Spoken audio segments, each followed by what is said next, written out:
Imagine being the strongest in your village, mindlessly following the commands of your village leader. But when you're betrayed by the very people you grew up with, you agree to retrieve the elixir of life in a mysterious paradise in exchange for a free and fulfilling life. The anime opens with a beheading, an execution that requires a high degree of skill, but strangely, something goes wrong. As the executioner swings his blade, he's horrified to see his blade snap upon clashing with our MC's neck, Gabimaru. Gabimaru is clearly depressed, wondering why he still has to suffer, especially living a life filled with bloodshed. Taken back to his cell, we see Sajiri Yamada as Seaman profiling Gabimaru, uttering that Gabimaru was born a shinobi in the village of Awagakure, and breaking a blade with his flesh isn't too uncommon for someone from Awagakure. Sajiri asks if Gabimaru can show off some of his ninjutsu, but Gabimaru refuses, eventually taken out to be executed by burning. Gabimaru acknowledges that death by burning is quite tortuous, as the victim is forced to endure pain until the toxic fumes take them out. But in the present, the men seem to be having trouble with burning Gabimaru, as it seems only his clothes are affected. In his cell, Sajiri is forced to avert her eyes whilst recording the events that happened today, asking Gabimaru about his past. Gabimaru says his parents were slain when he was a child by his village chief, a mystery he has yet to solve. Plus, as a shinobi, Gabimaru had no emotions and hunted as he was told to. Sajiri asks how Gabimaru was captured, hearing that Gabimaru wanted to leave his village, but his fellow shinobi ended up betraying him, something Gabimaru believes the village chief had orchestrated. Up next, Gabimaru is to be executed by bulls, a method where the victim is ripped apart by two mighty bulls.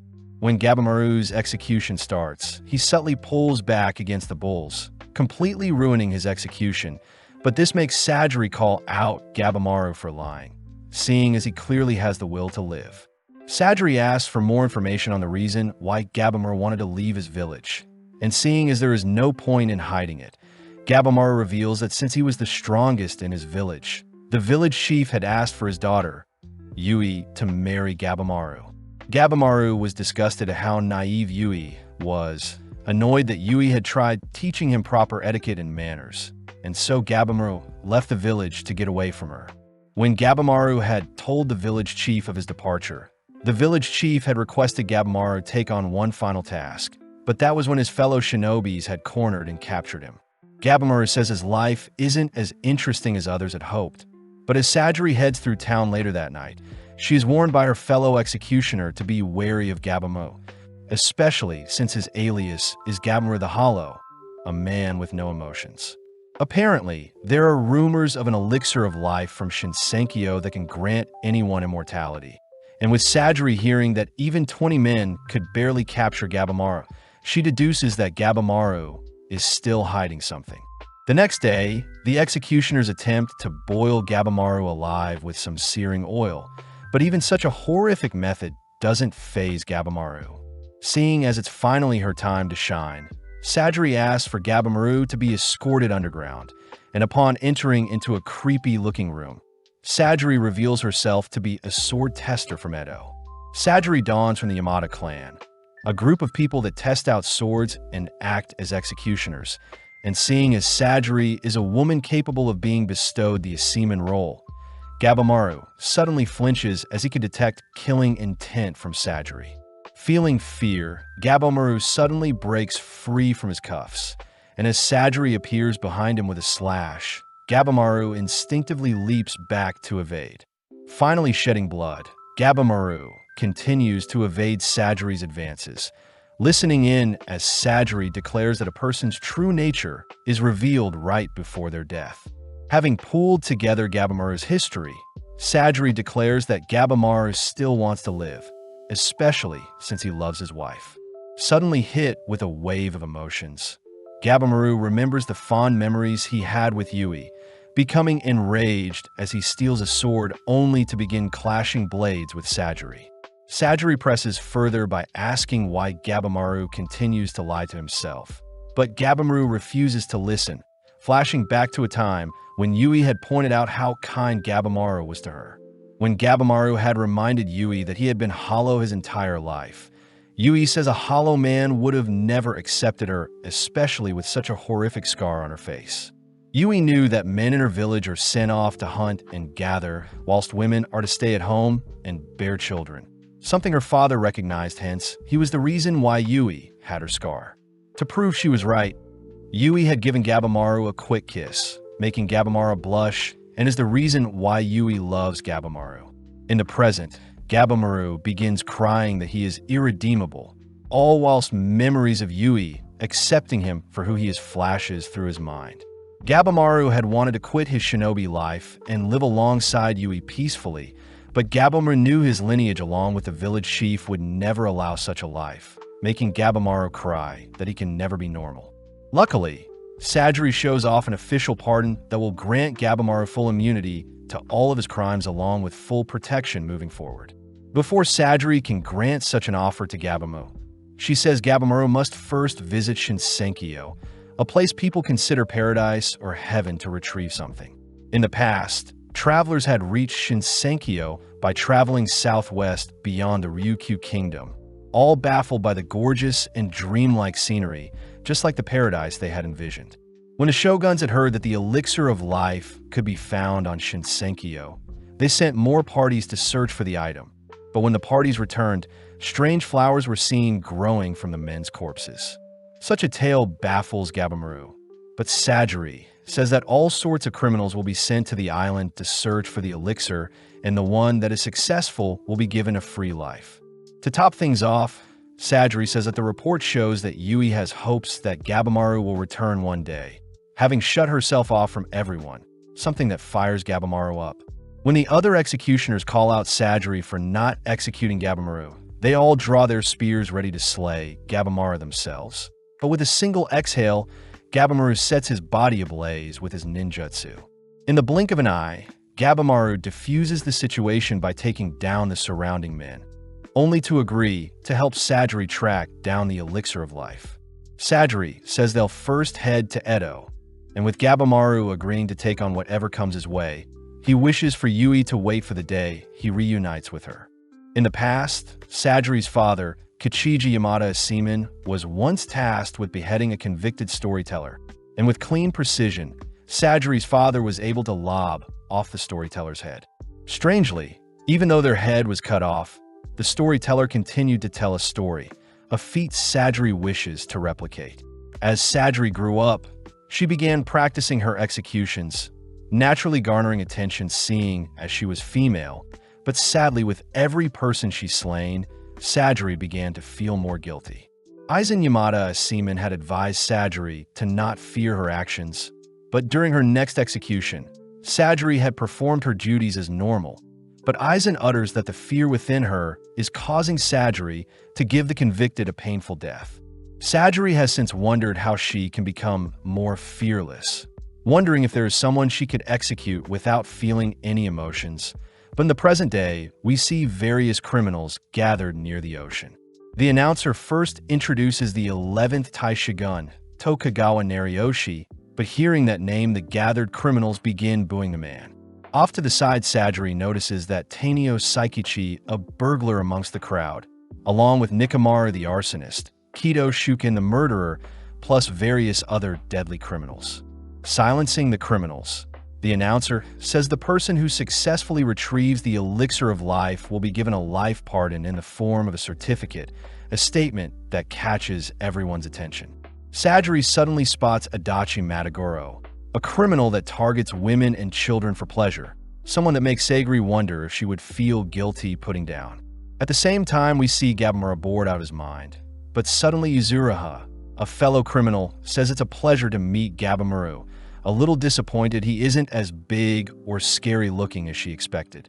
When the announcer tries telling everyone about what they can expect when heading to Shinsenkyo, the criminals all cry that they're bored, prompting Aoki to ask the criminals to take off their masks, revealing the corpse of their former sergeant who visited the paradise. Aoki says the body of their sergeant is no longer human, and when the sergeant returned, there were lumps on their body that sprouted into flowers. Aoki reveals that 60 of their men had also gone missing on their most recent expedition, something that begins to freak out some of the criminals, but Nirugai speaks up, asking if there truly is an elixir of life to be found on the island. Aoki says the criminals are allowed to refuse the offer if they want, prompting a tattooed-looking man to leave the scene, but instantly Aizen takes his life. Aoki declares that each criminal will have a member of the Yamada Asiman clan monitoring them, and if the criminals act up, the Yamada members will be free to put them down. Aoki adds that the criminals won't be able to leave the island by boat if their monitors aren't with them.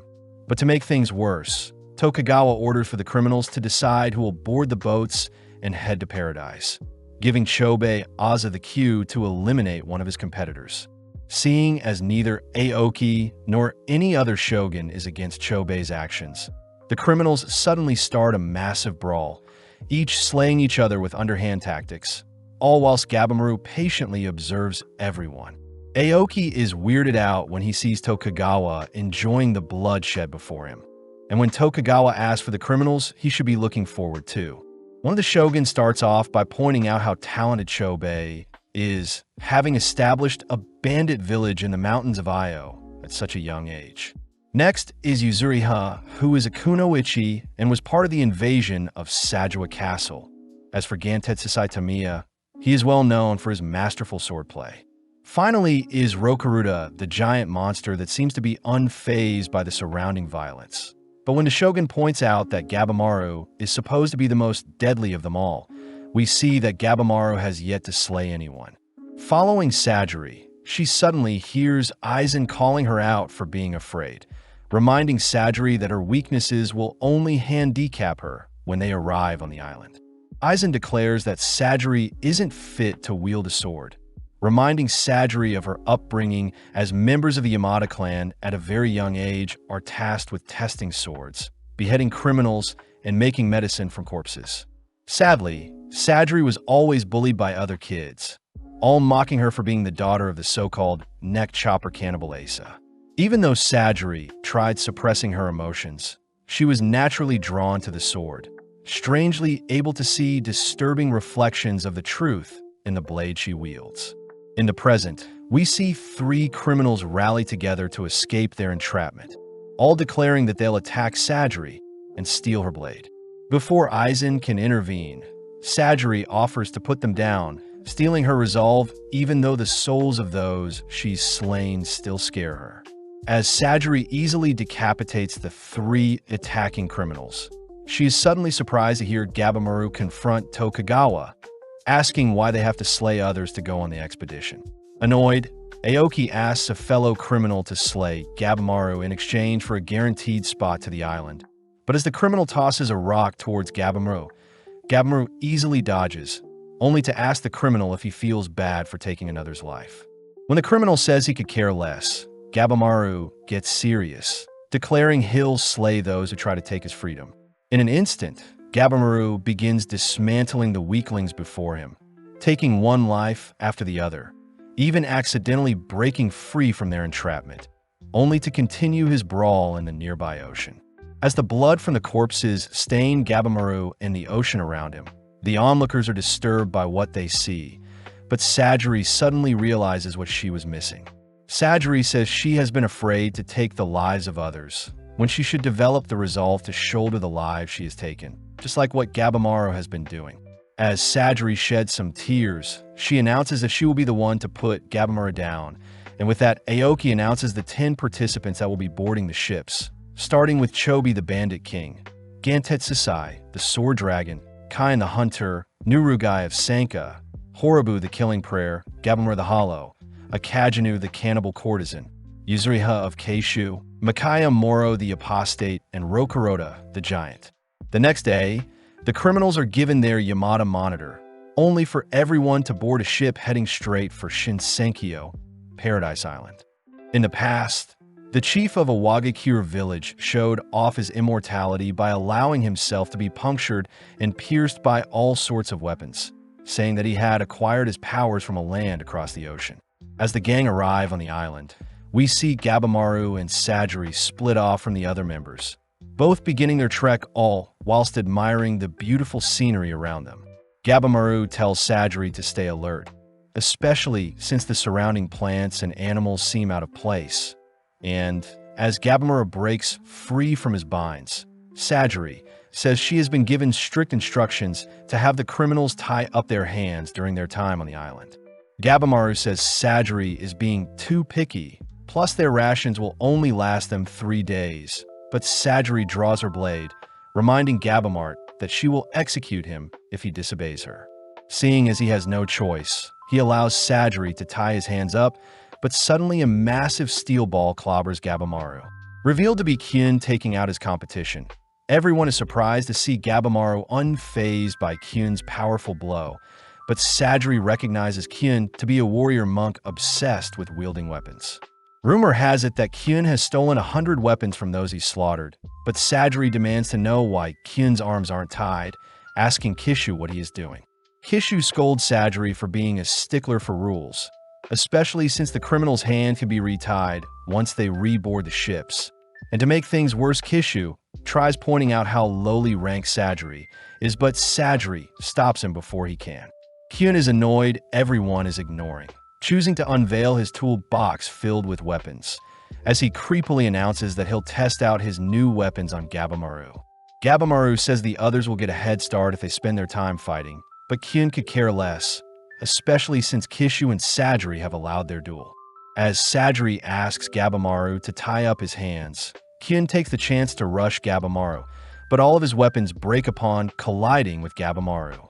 When Gabamaro finishes tying his own hands, he uses one of Kyun's poles to propel Kyun into the air, and seeing as Kyun's weapons have all been tossed into the air as well, Gabamaro locks onto one in particular.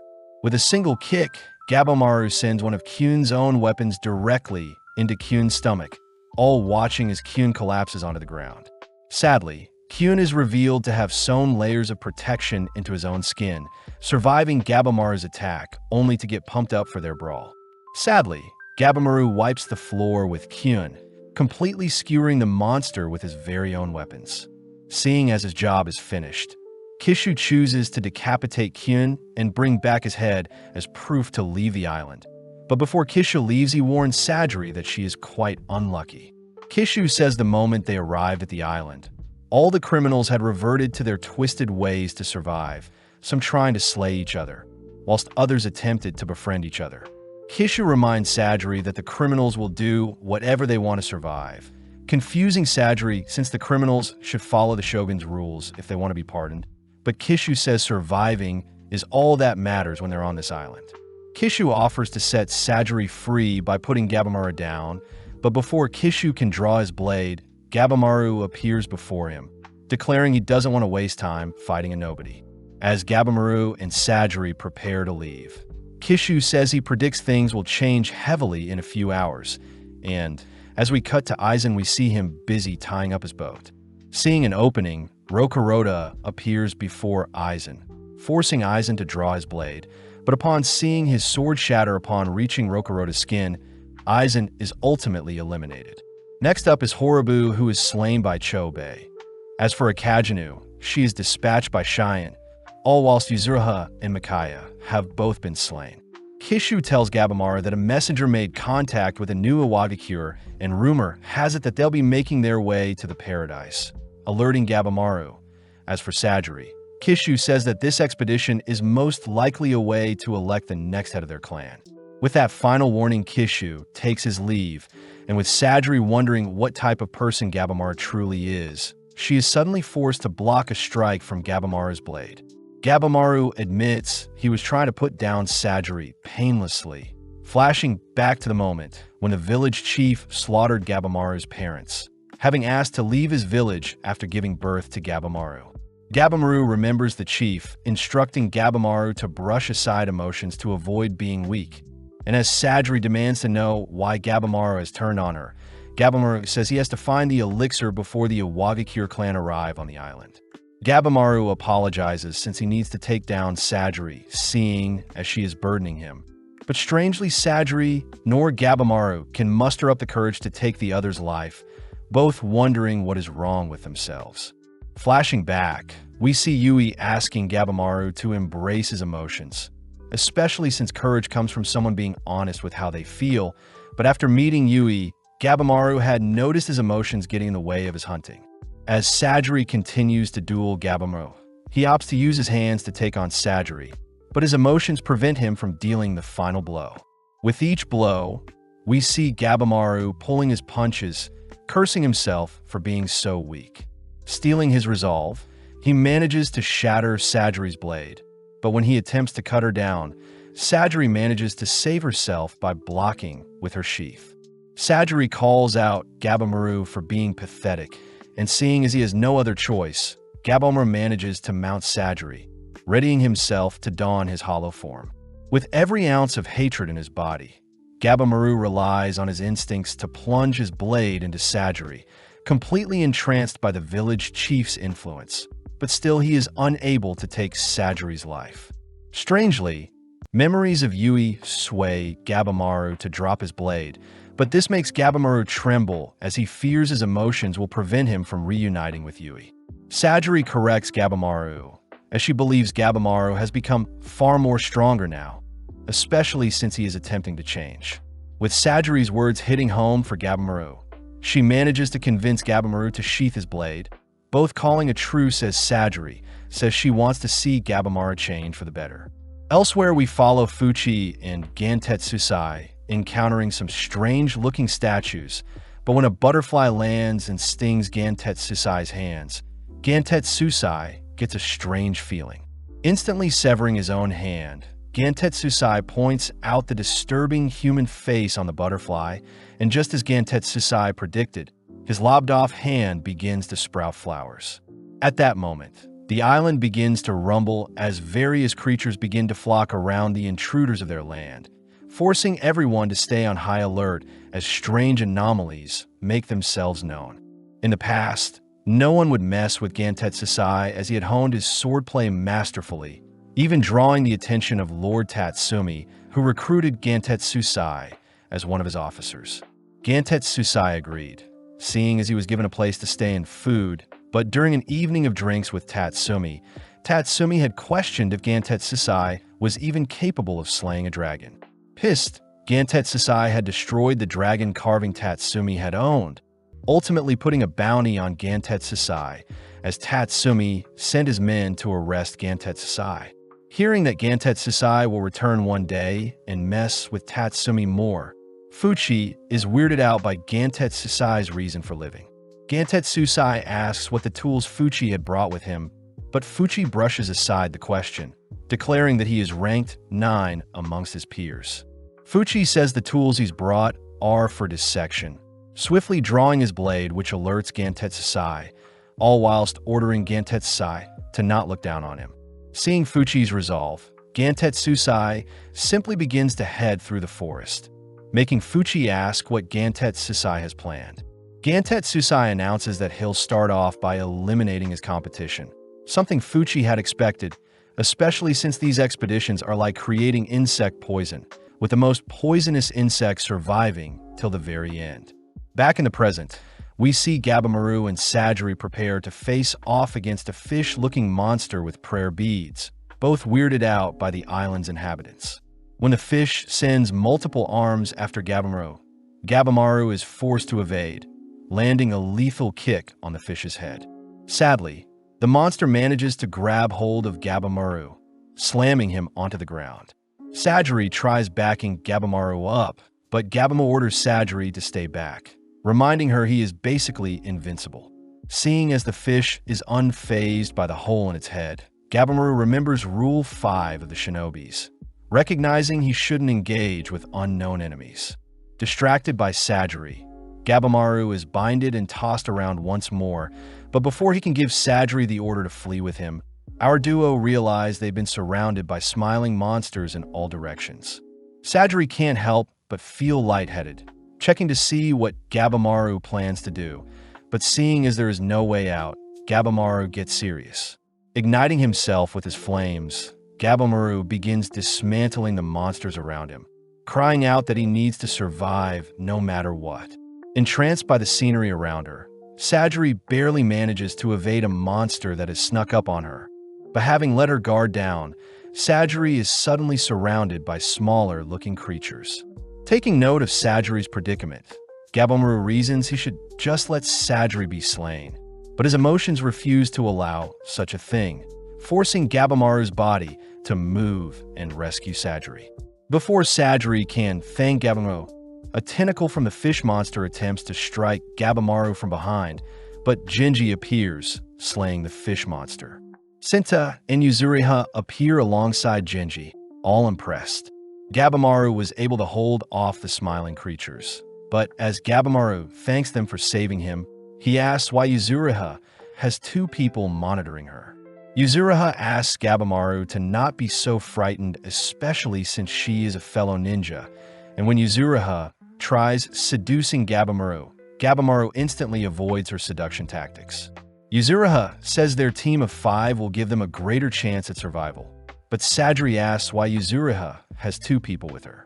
Genji introduces himself as a rank 8 seaman, revealing that his original criminal Mikaya was seduced and slain by Yuzuriha, so he reasoned he should help watch over her. Sajiri accuses Genji of being seduced by Yuzuriha, all while Senta introduces himself as the rank 5 amongst their cohort. Seeing as there may be greater monsters to slay, everyone agrees to team up, but when Yuzuriha tries getting all touchy with Gabimaru, he once again pushes her away. Hurt, Yuzuriha manages to trip and pull Gabimaru in close, reminding Gabimaru that only one of them can return with the elixir, therefore they should make the most of their time together. Gabimaru wonders why they should trust Yuzuriha moving forward, but Yuzuriha offers up the intel they've gathered, declaring that the bugs on the island are the most dangerous of them all. Apparently, the human-faced bugs can poison people whilst causing them to hallucinate, something Yuzuriha found out when she used Mikaya as a test subject. As for the centipedes and other creatures, they're basically harmless, another revelation thanks to Mikaya. To top things off, Yuzuriha had played dead to lure and slay Mikaya. Senta adds that most of the statues on the island are a mix of Buddhist and Taoist designs. Strange since both religions are quite different, and seeing as there's more information they'll need to gather, Yuzuriha promises to disclose anything she knows. Gabimaru demands to know why Yuzuriha is so desperate to cooperate with them. Hearing that Yuzuriha has a younger sister with an incurable disease, and in order to provide for her sister, Yuzuriha became a shinobi and joined a prestigious clan. Immediately, Gabimaru calls Yuzuriha out for fabricating her past, something Yuzuriha admits is true, as she says she simply doesn't want to die young. Realizing how strange Yuzuriha is, Gabimaru demands to know what she did to Mikaya. But Yuzuriha refuses to disclose the experiments she performed on the poor soul. Gabimaru says he'll need to keep an eye on Yuzuriha, but as the gang discuss their next course of action, we see Sajiri off to the side questioning how she can help the team. Feeling strange and lightheaded, Sajiri suddenly collapses, only for us to cut to Toma, who is an outsider that was acknowledged by the Yamada clan for his exceptional swordplay. Aizen said Toma needed to execute someone to be an official member of their clan, ultimately allowing Toma to request that Chobei be the person he executed, revealing that Chobei is actually Toma's big brother. When Toma had told Chobei he only needed to retrieve the elixir to be pardoned for life, Chobei immediately accepted, cutting to the present day, where Chobei is seen manically tearing through the statue like monsters. Toma highly respects his big brother, even praising him for staying strong when the lord they served in the Edo castle became corrupt. To make things worse, their mother had passed due to their poverty, and their father was executed alongside the corrupt lord.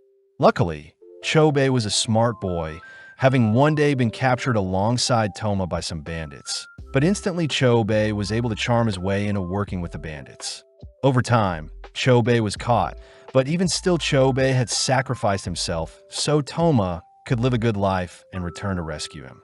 Seeing the unlimited swarm of monsters approaching them, Chobei instructs Toma to flee with him. And as our brotherly duo duck and weave past the creatures, Toma ends up getting caught. Sadly, Chobei leaves Toma to fend for himself, something Toma doesn't fault Chobei for doing as he makes his final stand, but surprisingly Chobei returns to help, having retrieved a bigger axe from a monster's corpse. As a soul projectile scrapes Chobei, the duo suddenly spot even more horrific monsters surrounding them, freaking Toma out when the monsters begin to speak. Chobei says he's had enough of the creature's rambling, choosing to go berserk as he enters into a frenzied state, only to carve up the monsters.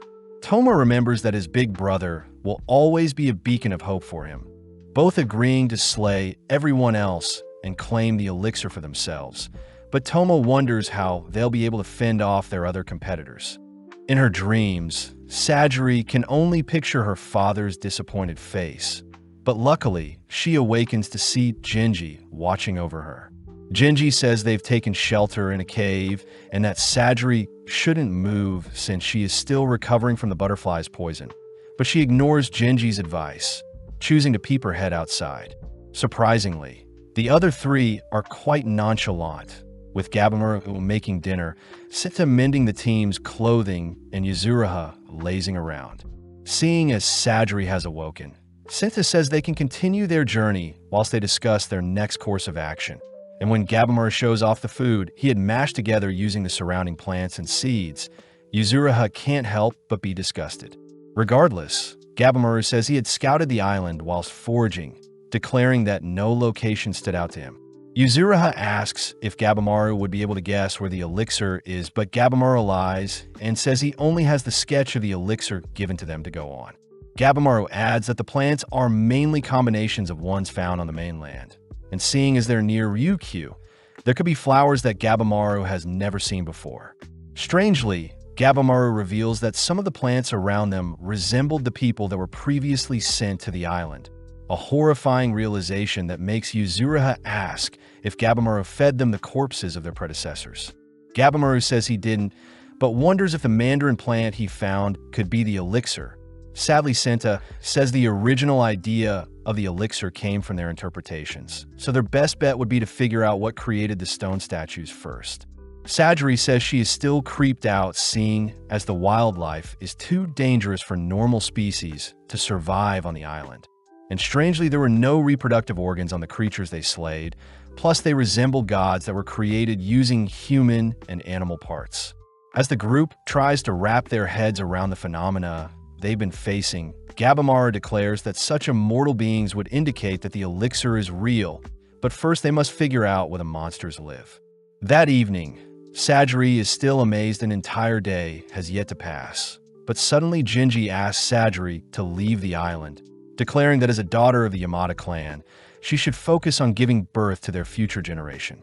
Sajiri says she'll stay and fulfill her duty, but Genji calls out Sajiri for losing her sword granted to her by the clan, reminding Sajiri that she doesn't have the heart to put down Gabimaru if the time comes. Genji says Sajiri's skills as a sword tester and executioner will do her no good in battle, but Senta appears questioning if it'll be easy to return to their main boat, seeing as most don't make it out alive. Cutting over to the rank 10 Tenza, we see him and Nurugai attempt to escape the island and return to the main boat, but Nurugai says Tenza is dumb for using brute strength to fight the currents in the ocean. Nurugai says he won't be able to return to land safely seeing as he doesn't have the elixir, but Tenza says he'll speak to the shoguns, intriguing Nurugai. When the duo spot the main boat in the distance, they jump in joy, but eerily they realize they've discovered the shipwrecks of all the previous boats that failed to escape the island. In the fog of war, a creepy silhouette is seen spying on them, and when Tenza draws his sword, the creature horrifically attacks with its tentacles. Managing to evade and leap onto the shipwrecks, Nurugai says that Tenza's shiny sword is showing the monster where they are, and seeing as they need to flee from the eldritch horror chasing after them, both desperately search for a usable boat. Nurugai still remembers the moment when his grandpa had asked Nurugai to survive no matter what, and it's revealed that Nurugai was the one who tried helping some samurais that were lost in the forest. But when they discovered Nurugai's village in the mountains, they slaughtered them, all seeing as the village wouldn't submit to them. Nurugai was the only one taken alive, ultimately meeting Tenza, who believed an innocent child shouldn't be executed, hence he was offered the chance to go free if he finds the elixir. But Nurugai wondered if he should live on to preserve his bloodline or snuff himself out to atone for his sins. Horrifically, the duo run into a malformed-looking Kishu, making Tenza cry out seeing as Kishu is unresponsive. Out of nowhere, the monster's tentacle tears Kishu's body into two, only for multiple other tentacles to entrap our duo in a ring. Seeing Kishu's corpse, Nurugai is reminded of his grandpa's last moments, suddenly falling onto his knees as he asks that Tenza leave him and flee. When a tentacle rushes towards Nurugai, Tenza severs the tentacle only to demand Nurugai explain himself. But Nurugai says the Sanka convention he grew up and instructed him to live for the mountain and village. With Tenza blocking another attack from the creatures, Tenza asks Nurugai to explain why he doesn't want to flee, but this annoys Nurugai as he sees Tenza is putting his body on the line to protect him. As the creatures begin to swarm our duo, Tenza continues to hold them off, demanding to know if Nurugai wants to live. Suddenly struck with the fond memories he had with his gramps, Nurugai cries that he wants to live, prompting Tenza to toss him a sword as they both fight their way toward a stray boat off in the distance. As the evening sun appears, we see that Nurugai and Tenza have successfully escaped their demise and made it back to the island, but they fear that all the surrounding currents only lead back to the island. Tenza does remember the lone samurai that made it back to the island, declaring they'll search for that route once they get cleaned off, but upon seeing Nurugai's girlish figure, Tenza realizes that Nurugai had been a girl all along. Nurugai says she's fallen for Tenza, but as we cut back to the others, Genji is seen storming off as he says Sajiri is expected to leave tomorrow morning. Alone with Senna says he half agrees with Genji as Sajiri seems to be the only one able to tame Gabimaru, something that makes Senna ask how the two got so close. Sajiri decides to hide Gabimaru's past from the others, cutting to later that night when everyone is asleep, but Sajiri chooses to have a chat with Gabimaru. Weirdly, Gabimaru asks if Sajiri is feeling better, catching Sajiri off guard as Gabimaru seems to care for her. Gabimaru says he'll face the Iwagakure if they invade the island, and once he leaves the island, he'll live the rest of his life with Yui, something Sajiri finds admirable.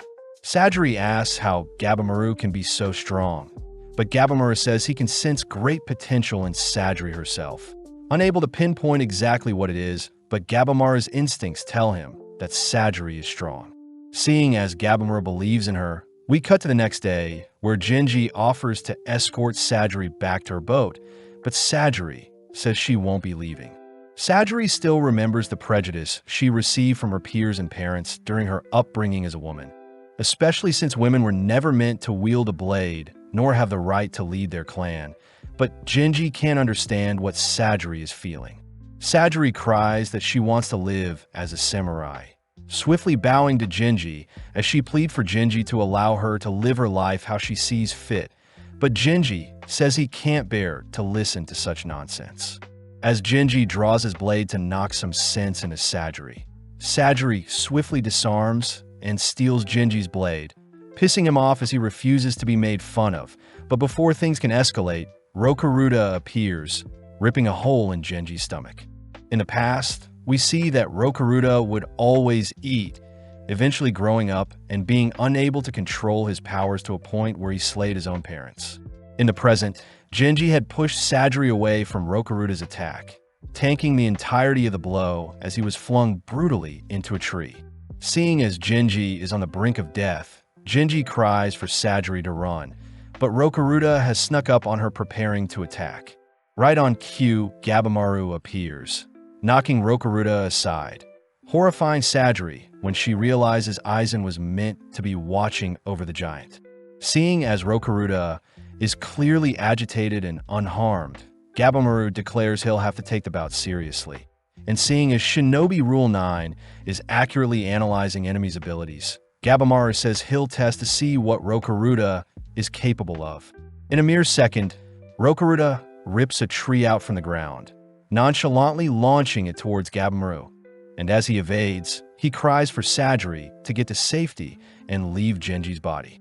Gabimaru is a little annoyed that Yuzuriha is watching idling by, something she is proud of as she begins cheering Gabimaru on, and seeing as Rokuruda has only brute strength, Gabimaru says he'll only have to focus on predicting Rokuruda's swings. Strangely, Rokuruda begins changing up the speed in which he attacks, forcing Gabamaru to stay on the defensive, as he realizes that Rokuruda is more capable than he seems. Testing out a theory, Gabamaru employs his stone-throwing technique, but the deadly projectiles simply bounce off Rokuruda's thick exterior. Seeing as Gabamaru's other ninjutsus are basically useless against such a formidable opponent, we cut to Sajiri, who desperately tries to stop Genji's bleeding, but Genji says it's too late. Genji takes the chance to point out how nurturing Sajiri is, but Sajiri cries she has always wanted to embody the responsibilities of both men and women, shocking Genji as he finally realizes what Sajiri was trying to tell him earlier. Genji chooses to give Sajiri his blade, an item that is meant to represent a warrior's soul, and seeing as Rokuruda probably slayed Aizen, Sajiri must be the one to take the giant down. Back with Gabamaru, he is unable to get close to use his flames on Rokuruda, fearing that he'll be snuffed out the moment he gets too close. But surprisingly, one of Rokuruda's fingers are severed, revealed to have been Sajiri who had targeted one of Rokuruda's joints. Seeing as Rokuruda does have weak points after all, both Sajiri and Gabamaru agree to work together, all while Senna says he would like to tend to Genji's wounds, but Yuzuriha calls Senna out for telling a bold-faced lie. Yuzuriha says they can flee if the others lose, and seeing as Rokuruda's finger wound has already stopped bleeding, Gabamaru says they'll cut Rokuruda at the legs to make him kneel only to take the giant down with a single blow to his neck. As Gabamaru draws Rokuruda's attention, he buys time for Sajiri to sneak over to Rokuruda's legs, but her slash fails to breach the giant's skin. Seeing as her attack was filled with emotion, Sajiri says she needs to rid herself of all emotions, all whilst Rokuruda retaliates with some projectiles of his own. Although our duo can evade, Gabamaru notes his fatigued legs. As for Sajiri, she still fails to make a cut on Rokuruda's body. Sajiri cries they need to make Rokuruda kneel over before she can cut his nape, but suddenly Rokuruda's stomach begins to growl, causing the giant to bawl his eyes out as his cries create deafening sound waves. With everyone in the vicinity covering their ears, Gabamaru is suddenly caught off guard as Rokuruda pounds him into the ground. And even though Gabamaru seems fine, he suddenly begins spewing out blood as the impact from the single attack was too much for him. Seeing as Gabamaru is unable to move, Sajiri rushes to intercept Rokuruda's next attack, and as she sees her life flash before her eyes, she comes to the realization that her attacks can both be filled with emotion and reason. Masterfully, Sajiri manages to parry Rokuruda's next attack, only to duck a second incoming slam. Taking a deep breath, Sajiri braces and calms her mind, emitting an aura that frightens Gabamaru all whilst impressing Yuzuriha, as Senta says her ranking was originally meant to be 12th. Senta admits that Sajiri was placed last due to her status as a woman, but after she has removed any hesitation, it's apparent that her skills surpass even most masters. As Sajiri brawls with Rokuruda head-on, Gabamaru is completely blown away by how Sajiri is moving, and when Rokuruda loses footing and falls on his back, Sajiri rushes to capitalize. Sadly, Rokuruda leaps away before Sajiri can slice his neck, but seeing as Gabamaru is back online, Gabamaru says they'll need to employ a high-risk tactic to take down the giant. Stepping up, Gabamaru sets his heart ablaze, only to begin infusing each of his attacks with his purgatory flames. Kicking various flaming rocks, swinging a fiery tree, and even blowing a breath of flame towards the giant, Gabamaru begins to set the surrounding area on fire. Having realized what Gabamaru was planning, Yuzuriha and Senate are seen fleeing the scene, all whilst Gabamaru's flames spread rapidly throughout the island. Yuzuriha had realized that the smoke from the flames would ultimately rise up and begin suffocating Rokuruda due to his tall stature, and seeing as they'll be able to outlast the giant by keeping low to the ground, our duo watches as Rokuruda coughs and cries out in agony. Giving in, Rokuruda finally collapses to his knees, squirming and gasping for air, but this gives Sajiri the perfect chance to cut his neck. When Rokuruda tries attacking Sajiri, Gabamaru blocks and pins Rokuruda to the ground, allowing Sajiri to calm herself and perfectly decapitate the giant. As Rokuruda's life flashes before his eyes, we learn that Rokuruda was actually cursed by extreme hunger, something that led him to be alone his entire life. As a last act of sympathy, Sajiri graciously asks Rokuruda to sleep for eternity, but Gabimaru is more concerned about the vicious flames encasing them. Seeing as they must flee the scene, Gabimaru leads the way for Sajiri, and seeing as both Genji and Aizen have passed, Sajiri promises to live and carry on their legacies. Not even a few minutes later, our duo hide from the statue monsters that seem to be heading over to the fire they created, strange seeing as animals normally avoid danger at all costs. Gabimaru says they have no choice but to continue deeper to where the monsters just came from, and seeing as they need to find the elixir as soon as possible, both Gabimaru and Sajiri begin bolting in the same direction. Coincidentally, they meet up with Yuzuriha and Senta, who seem to be mindlessly staring off into the distance. And when Gabimaru and Sajiri join them, they all become speechless upon discovering a village on the island. Cutting over to Chobei, he is seen drinking the blood of the monsters he's slain, all whilst Toma explains the possibility of hermits and outcasts that may live on the island. Suddenly, Chobei detects some movement off in the distance, and when our brothers head over to inspect the sound of the noise, they're horrified to see two seductive-looking beings embracing each other. Taofar and Ju-Far glare at the brothers when they realize they're being watched, both suddenly speaking as they demand to know how humans have made it to their location. But before Tao can invite the brothers to join them, Ju declares they will eradicate the brothers. Back with Gabimaru, he says they need to figure out if the inhabitants of the village are their enemies, all whilst a mysterious figure listens in on their conversation. Immediately, Gabimaru turns to face the figure, prompting the figure to run off, but Gabimaru sprints after them. Pulling off their hood, Gabimaru lays eyes on a child, but out of nowhere a bonsai-looking monster attacks Gabimaru, buying the girl enough time to flee the scene.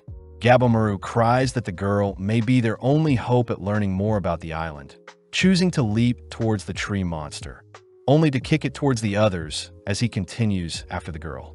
Sajiri chooses to run after Gabimaru, leaving Senta and Yuzuriha to deal with the tree creature. And seeing as it's her time to shine, Yuzuriha tosses away Senta's glasses, only to gulp down a liquid that makes her pores ooze out a strange substance. With Gabimaru hot on the girl's tracks, he manages to catch up to her, noting how familiar she is when navigating the island. When the girl tries striking Gabimaru, he nonchalantly catches her hand, but surprisingly, she manages to flip and restrain Gabimaru, something extraordinary for her size. Sajiri tries calling out to the girl, reassuring her that they mean no harm, and when the girl stops to face Sajiri, she is revealed to have charged up a punch. As the little girl swings her mighty fist, Gabimaru swiftly intercepts the blow, but he still receives the impact from the punch, an abnormal occurrence similar to the strength Rokuruda exhibited. Having barely been able to keep conscious, Gabimaru is pissed that the little girl is giving them so much trouble, choosing to retrieve some vines only to bind and string the girl up. Funnily enough, Gabimaru's cold glare causes the girl to cry, allowing Sajiri to step in and nurture her. As Yuzuriha comes to fetch her duo, she reports that she was able to take down the tree monster, and as the gang waits for the girl to warm up to them, Huko the tree monster suddenly asks for Mei to be returned to them. Huko promises to take them to their village and feed them, and seeing as their village has a bath, our gang gladly follow Huko back to its village. Although skeptical, Gabimaru says this may lead to more information on the elixir, and upon reaching the abandoned, mist-looking village, Huko says they'll show off their home to the gang. Strangely, Huko says their village was very different 1,000 years ago, shocking the gang to see such antique-looking items in Huko's home. As Mei wakes up, Yuzuriha demands to take a bath first, completely melting away her sorrows as she indulges in a hot, steamy bath. Gabimaru is annoyed they're taking a break, but Sajiri seems to have been swayed by the hot bath as well, gladly joining Yuzuriha as she feels guilty for taking a break while still on the job. As Mei hands a girl some towels, we cut over to Senta, who yearns to take a sip of water, but Gabimaru says they need to be careful. When Huko presents an assortment of plump fruits, Senta can't help but drool, But although Gabimaru is hesitant, Huko says they aren't poisoned. Gabimaru asks how Huko knows Mei, but Huko refuses to answer, and before Gabimaru can ask about the location of Elixir, the entire gang sits down to enjoy a meal like a family. Huko starts by revealing that the land they're on is called Kotaku, and it's a location that Huko has lived on all their lives. Gabimaru asks if the elixir truly exists, something Huko confirms as it is commonly known as tan on the island, but Gabimaru demands to know where they can find it. Huko starts by explaining that the island is comprised of 3 regions, an outer region comprised of shore and woods known as Aishu, the middle section where their current village is located called Hojo, and finally the intersection filled with mist called Horai, and is also where they'll be able to locate the elixir. Gabimaru gets quite excited seeing as he'll get to reunite with Yui, but he is still skeptical, asking Huko if he can provide any proof. Huko says the immortal Tensins are beings that can never perish or age, and they're the primary proof that the elixir exists. And as we follow the brothers, they're seen helplessly fighting off against Ju, one of the Tensin. Huko says the monsters they fought prior are known as Sashins, whereas the Tensin are completely on another level, a disturbing fact since the Tensin won't allow any humans to leave the island. With Ju slaughtering Chobei and Toma, we see Gabimaru demand to know more about the Tensin, but Huko says they're beings that can command the Sashin and punish the guilty, and by turning the corpses of the people they slay into flowers, the Tensin can create more elixir. With Toma and Chobei being tossed into a pit filled with deformed humans, he desperately tries to free Chobei from being wrapped up in roots, all whilst Huko shows off the regenerative blessing he received from the elixir. When Gabimaru tries interrogating Mei, Sajiri and Yuzuriha scold him for doing something so inhumane, cutting to later that day, where Gabimaru is heading to take a bath.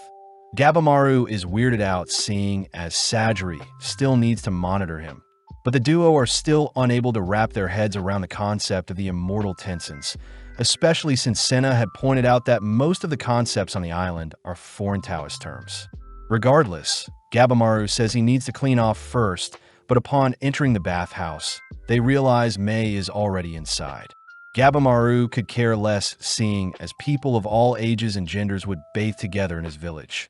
But when Sajiri inspects Mei's body, she is saddened to see both Gabimaru and Mei's bodies in rough shape. Taking charge, Sajiri says Gabimaru will need to scrub his body first, only to turn to Mei, suddenly applying a mix of oil and ash to help clean out her hair.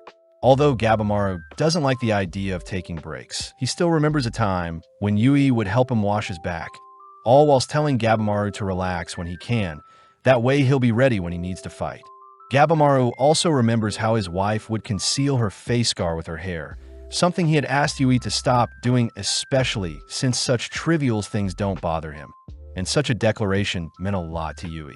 In the present, Gabimaru asks Mei to be proud of the scar she's received as well, something that ultimately makes Mei warm up to Gabimaru, as he actually doesn't seem that scary of a man.